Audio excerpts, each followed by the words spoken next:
catch everybody off guard. Hasn't anybody noticed that he likes to catch people off guard? Right. He caught Dame off guard. He caught D. Haven off guard. He caught Big L off guard. He caught R. Kelly off guard. It's starting to look like he caught Diddy off guard too.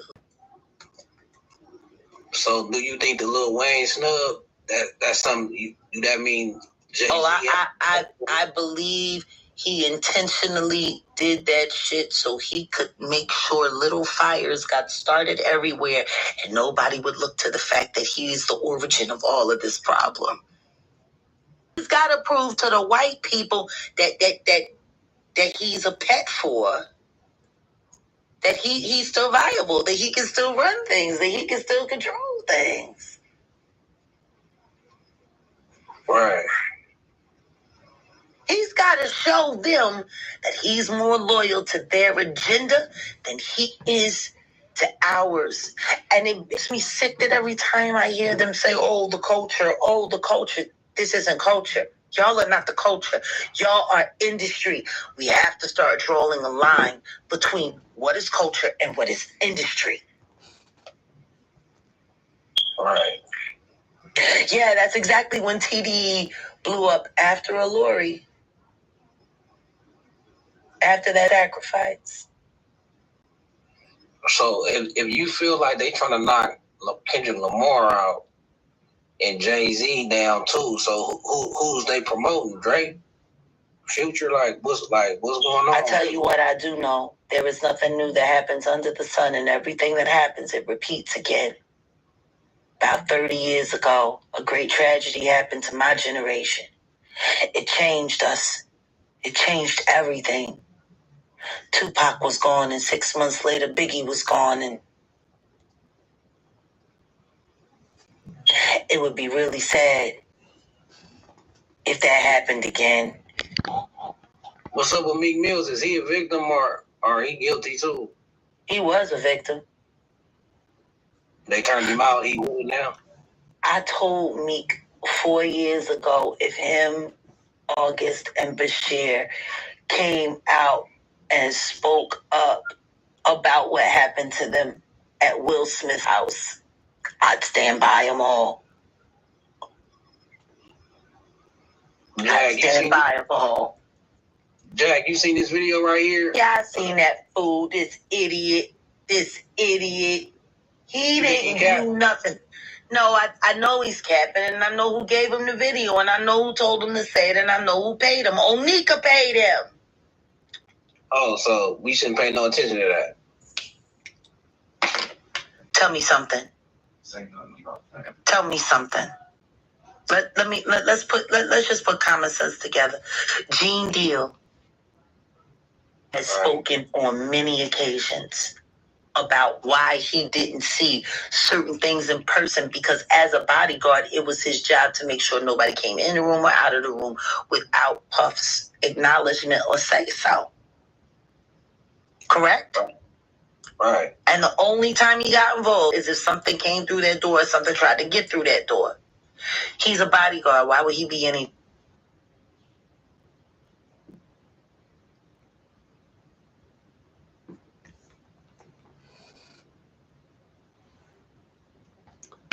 It's getting spooky out here, like MRAC be saying.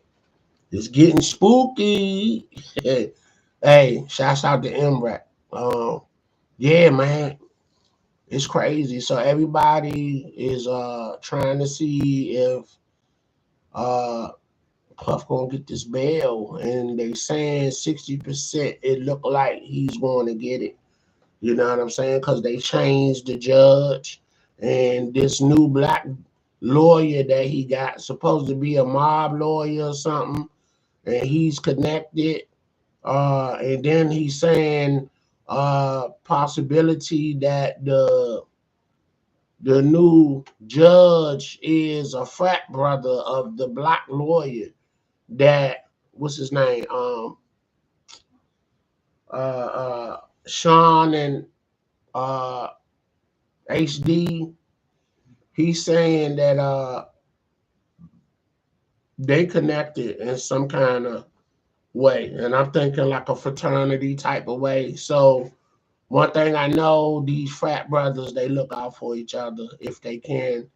And if they can't, they gonna go out their way to try to. So yeah, you know, hey man, so this week is a powerful week because we talking about Thanksgiving, and then right after that is the Diddy bail, whether he'll get bail or not. But uh, you know, the insiders are saying between now and May, if Puff don't get out, will he make it to his trial date? Because they saying allegedly Epstein did not commit suicide. It was a hit. So that's what they're worried about on Puff. So yeah, you know what I'm saying? So believe it or not. Remember that show used to come on, Believe It or Not? And yeah, they used to tell mysteries and stories and whatnot. So yeah, so crazy, man. Hey, this year been off the chain, and Cat Williams started the fire, and everybody gonna be moving different now, for real, for real. It's like, when you say like you going to, they don't rename these swinger parties to freak offs now. So you people that's active in that lifestyle, just know a camera is on you. And if you are nobody, you ain't got nothing to worry about. But if you somebody that hold a prestigious position anywhere, you better be careful. Because once these people view you on the camera, and once they do the homework of Googling you and who you are by facial recognition, you know what I'm saying? The blackmail is coming at the end of the day. Because this is what all of this is about. So I'm saying I'm promoting relationships now. Find you a woman, love on that woman. Find you a man, love on that man, because the world of just free and wild sex is being compromised. It's going to get you violated, or you going to have to engage in things you don't want to engage in because you've been compromised because somebody got something on you. Now, is it worth it to want to be a star now when you hear all these horror stories? It wasn't even bad enough that they stealing your money.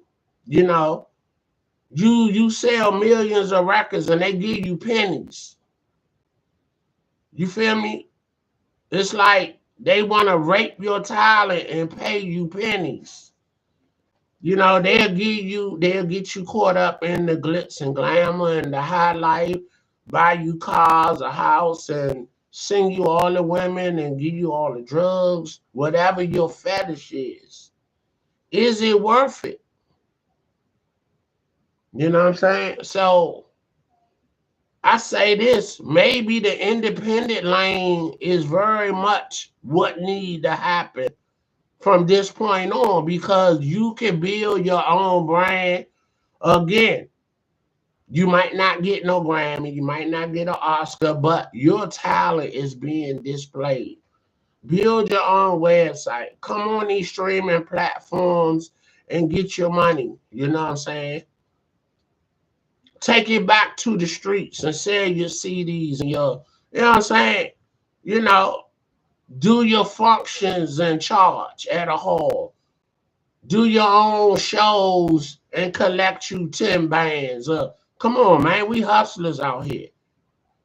You know what I'm saying? We know how to get money, and it ain't got to be hurting people or, hurting people drug wise, But People gonna do drugs regardless. You know, people want to smoke, people want to drink. So I get that part. You know what I'm saying? But you know what I don't get is, you know, my eyes ashy, my cheeks. Yeah, I get that part. My point is, people like, well, somebody gonna want it, so somebody gotta have it. You know, so that's a moral decision. You know what I'm saying? And what push people to want to sell drugs is you don't need no application. You don't need nobody telling you what's the highest grade that you completed. You know, you don't need a college degree, you know. So if somebody is not in that structure of having the altitude to fill out applications, to have a skill set, to go to college and entertain and assume higher education. If you're not that individual and you fall under that radar and you somebody that's been rolled off, these are the folks that feel like I have no other choice but to be on the block. And I'm gonna sell you these rocks or whatever your pleasure is. So that's how that go. You know what I'm saying? I don't think people just get up and say, I want to hurt my people. People who are feeling disadvantaged and they, you know, they in survival mode. Black people in general, every day is in survival mode. So I feel like, you know, people that do wrong and sacrifice, and I think I'm a product of that. My people and people around me that did wrong, they vowed the next generation is going to do the right thing under their umbrella. So I come up under an umbrella of somebody and people that done wrong that was like, okay, these shorties coming up want to go the right path because we going to make sure of that. And then it's up to people like me that did the right thing initially. I ain't going to say I'm perfect, but it was instilled in me to do the right things, you know, and I did that for the most part to the point that I haven't been to jail, I haven't been shot, and I'm not in no pine box. So statistically, you know, I define the odds. So it's my opportunity to try to encourage people to do the right thing. You know, I hear all the time, you know, ain't no jobs out here. Yeah, it is. Yeah, it is. You just don't want what's out here. I worked at McDonald's. I swept floors. I scrubbed pots and pans. Come on, man. You know, so you don't have to be in the street unless you want to be in the street. Come on, Slim. You got to start somewhere and you got to earn your stripes. You know, people, I know people with a mindset that they get a job, they want the supervisor job. Like, okay, so what I supposed to do? So why can't I do what you do? Like, are you serious? You just come up off the street with no kind of nothing behind you, and somebody want to take a chance, and you already trying to be the boss. No, it don't work like that. Man, look, you gotta earn your stripes. You gotta pay dues. You gotta start at the bottom. Just like the facade is when you go to college, you get a degree, you go get a job. You're not starting at the top of the food chain. You're not jumping in front of people that already been there paying dues. You're going to start at the bottom. And you got to prove yourself. You got to prove yourself that to your employers that, hey, I'm coming to work. I'm going to be on time. I'm going to work good with others. I'm going to be a team player. And then you get through your probation, which is like 90 days, and, get 2-3 years under your belt now, your real personality can flourish, which it will do anyway, your personality. You know what I'm saying? You can show your leadership, and that should be, they watching you like that. They gonna know, okay, do we want to give this guy or this young lady this money for you to live a good lifestyle? You got to act like you want it. That's just what it is. Don't come in there with a nonchalant attitude like it's whatever. Like on some Marshawn Lynch, I'm only here because I don't want to get sued. Come on, bro. You know what I'm saying? You can't do that right out the gate. Just like a lot of places don't want you to have dreads. I mean, the law done changed, but once you get in 2-3 years in, you can slowly grow your dreads, keep them neat, and ain't nothing they can say. But right out the gate, they're not trying to hire you because you look threatening. I think our dark skin is threatening to people in general. Look, oh man, this Wicked movie, I went to see it with my son. How this green character, the girl that played the witch eventually, who was green. By the way, good job. That lady is British, Nigerian, I think. Her people moved to the UK, and she's a Nigerian immigrant.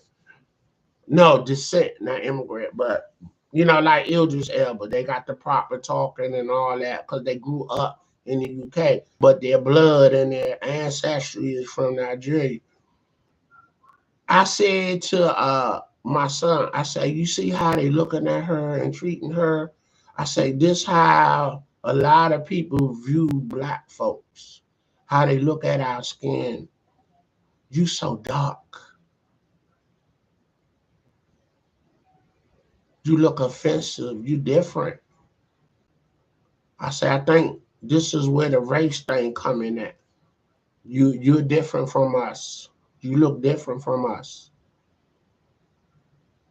And all through that movie, that young lady was like, I'm just like you. I'm just a different color. So that was depicted to me to be the sentiment of how black folks feel, how Caucasian and other ethnics look at us, mainly Caucasian folk. You know what I'm saying? So that in itself, and I'm sure they were clever with trying to tell that message to all people are equal, no matter what they look like. You know what I'm saying? And we got to get away from judging people and wanting to exile people that look different from you. You get what I'm saying? So yeah, so.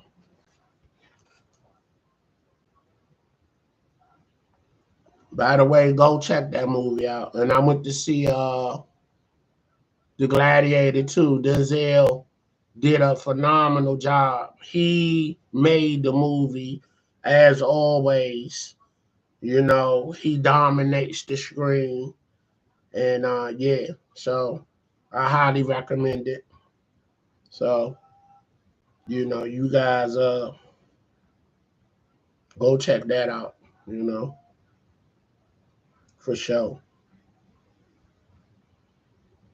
All right, I'm gonna cut this short. So what I got, I'm gonna have like 27 minutes. So when I come back, I'll give y'all a whole 40 minutes. Let me give y'all some more Jaguar. Series, the Woodshed Project, which they were only using to give to Cuba Gooding Jr. so he could take it back to Diddy so they could scare the people that we're coming for. Why does nobody want to talk about that? The company Viewitt, which Cuba Gooding Jr., Diddy doo-wop bop captain, sat on the board for, and we did not know. Never paid me or Odell a dime. Odell was just coming to produce for me. They actually offered him a job working for the company, so he was ready to walk away from the jobs that he had so that we could build this network and view it. And guess what? They got us both there, and then they never paid us for anything.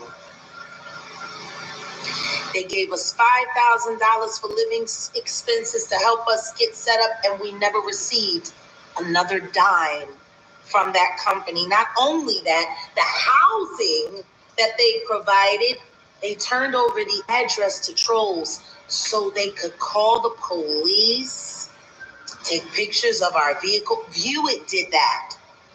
Cuba Gooding Jr.'s company. Matter of fact, I'm going to stop calling the company Viewitt altogether.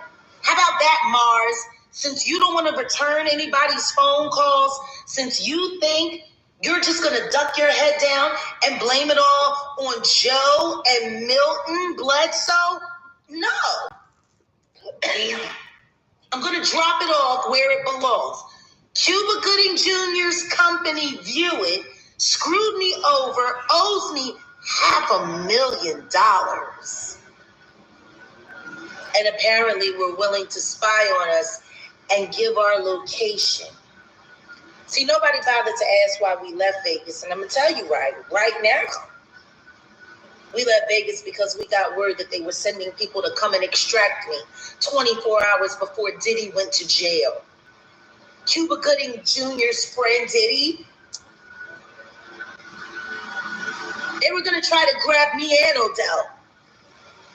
We packed up, we cleaned up, and we moved out before anybody could get there. Viewitt is Cuba Gooding Jr.'s company.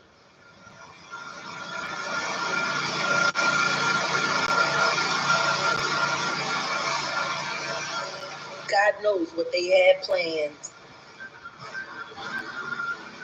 But I'm sick and tired of making phone calls to people over there at Cuba Gooding Jr.'s company, and we get no response. I'm tired of the fact that they just stopped paying the rent so that they could create an eviction story to make it seem like me and Odell were bad tenants and bad clients. I'm tired of people being paid by the diddler and the jigger man to try to find ways to put fake stories on me to discredit me. Meanwhile, lying to me, engaging me in what is supposed to be real business and doing nothing but tortious interference all the while. Tortious interference. In case you don't know what tortious interference is, it is an active plot to make it hard for someone to be able to earn money doing their job. That's practically the whole industry. Tortious interference. Tortious interference. All over the industry. People lie about this person. All right, I'm gonna cut this short. I'll be back later, and y'all hold on. We're gonna keep the current issues coming to y'all, man. You know what I'm saying? And cause you know, we're gonna, you know, one thing social media and streaming content creators, what we're doing, we're giving more information than the news is. In the lingo and the dialect that folks that follow us understand and can convey. You know what I'm saying? We ain't using big words. We talking to you like we talking to you in the barber shop or at work or on the block. The barber shop, at work, or the block. That's how we coming and giving it to you. You know, the news media outlets, you know, they want to sugarcoat everything and uh camouflage the real story and the real narrative. We giving it to you straight. You know what I'm saying? The way that you understand it. You know what I'm saying? You don't need to go get a dictionary, you know what I'm saying, to find out what torturous interference means. Hey, your boy. Yeah, I'm getting some lingo and some knowledge. All right, man. Hey, y'all be up, man. Stay up. Happy Thanksgiving to everybody. Peace.